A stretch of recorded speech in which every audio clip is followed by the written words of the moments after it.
أنا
بسم الله الرحمن الرحيم الحمد لله الصلاة والسلام على رسول الله صلى الله عليه وسلم.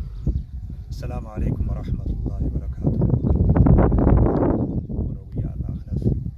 بكا كبري شيخ خيجا شيخ آدم درا سببان ساتي برزانتين نانو برزانتين إثيوبيا دا شيخ حجي إبراهيم غابة سوان إمالا جرانيف ويا الله خنا دفني إساني في عبد العزيز شيخ عبد العزيز استعانة شيخ عبد العزيز في أكما خنا بريس خنا قارة دفني برزانتي نانو هراري وجيل أسيت أرقمني أكاتا فولا درا مال قدو قبل مكا شيختي واندو شيني نسدام متني برزانتين كينياس akka gaariitti si wajji jirra waan nurraa barbaachisu hundaa'u ni goona jechuudhaan asirra dhufnee warri kuni warra gaafa san sheekha irratti salaatanii sheekha hajjiifaan kabirratti salaataa jiranii sheekha keenyaaf rabbiin rahmata haa godhuu fi rabbiin jannata isaanii haa kennu ilaa ammatti gaa haysummaan addan dhaabbannee deemaa jirti kunoogaa bakka awwaalchaa shee Aadam jirra rabbiin rahmata isaanii haa godhu sheekha hajjiifaadha finne irraa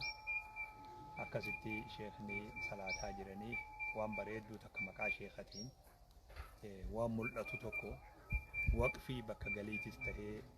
ma'ahada ilmiitis tahee ja'an sheekonni biyya gartee Harariitii fi magaalaa Harariitii fi biyya Harargee qofa osoo hin tahin guutuu biyya teenyaa keessatti waqfii maqaa isaaniitiin goona jedhanii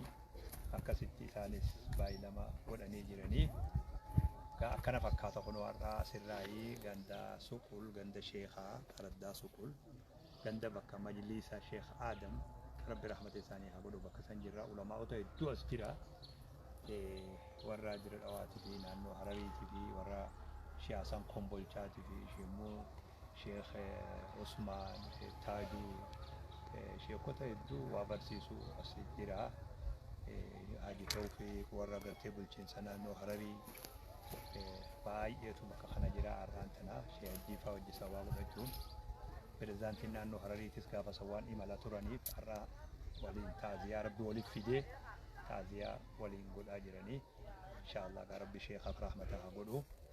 qophiin teenya ta'a kana fakkaatee kunoo sheekha salaataa jiranii qabrirratti rabbi sheekha keenya rahmata godhee jannata haa kennuu fi dubbiin akkana fakkaatti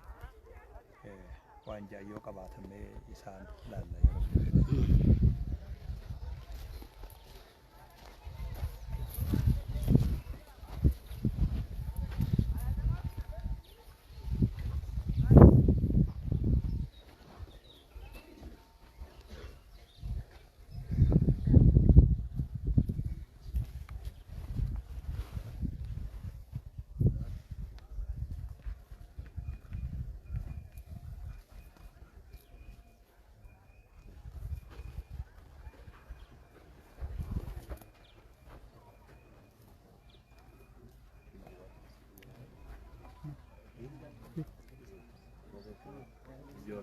Majlisa bakka karaatiiti. Bakka karaatiiti malee bakka karaatii isheen gara boodaanatti karaa isaa hin jiranii.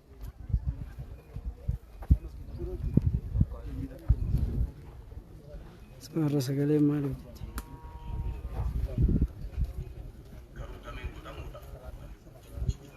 Allah. Alex, ya, ya.